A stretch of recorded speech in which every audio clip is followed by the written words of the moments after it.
आप ध्यान देकर सुनना।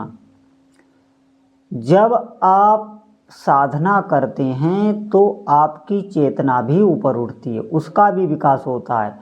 साधक को जो ये संसार देखता है वो दुख रूप देखने लगता है। कैसे?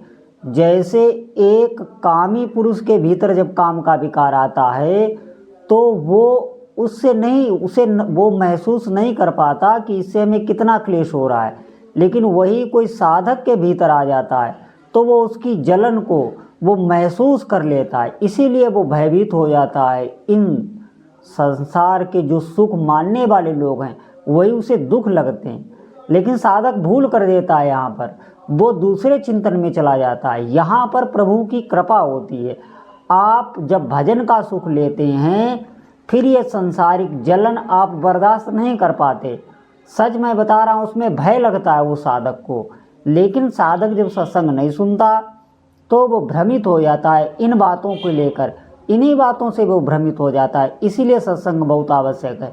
आपको जैसे जो महापुरुष होते हैं वो थोड़े से ही समझ लेते हैं कि ये दुख रूप है, वो थोड़े से आभास मात्र। क्यों? उनमें चेतना का पूर्ण विकास है। चेतना किसे कहते हैं? जो अनुभव कराती है आपको हर वस्तु को। जैसे आप अग्नि को छुएंगे तो हमें अनुभव में आता है, जैसे आप कोई बहुत ठंडी वस्तु छुएंगे तो हमें अनुभव में आता है। ये चेतना ही कराती है अनुभव, इसे ही चेतना कहते हैं। तो जो सिद्ध पुरुष होते हैं जिनकी चेतना पूर्ण चेतना में ही भी जो स्थित हैं, वो थोड़े से ही, और वो जो आपको मार्गदर्शन करते हैं, जो हमारे शास्त्र हैं, वो उन्हीं के द्वारा हैं।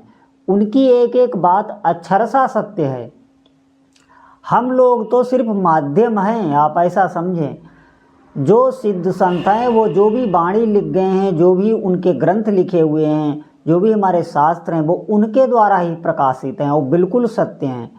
तो चेतना जिनकी पूर्ण विकसित है, जो उस प्रभु में स्थित हैं, वो जो भी बता रहे हैं वो अनुभव करके आपको बता रहे हैं। जैसे आप देखना कि एक साधक होता है, एक संसारी होता है। संसारी उसी दुख में है, पीड़ा उसकी सहन कर रहा है, लेकिन उसका वो अनुभव नहीं कर पा रहा, वो उससे भयभीत नहीं हो रहा, वो जल नहीं रहा। साधक उससे जलने लगता है। क्यों? क्योंकि उसने शांति भी पाई है, उसे भजन का भी सुख लगा है हाथ।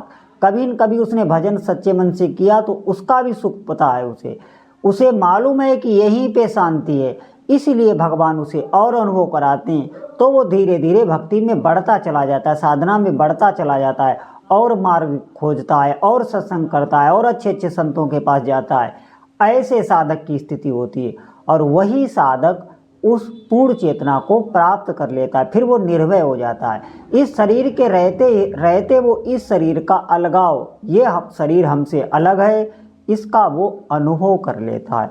कोई भी दुख ऐसे साधक को परास्त नहीं कर सकता। क्यों?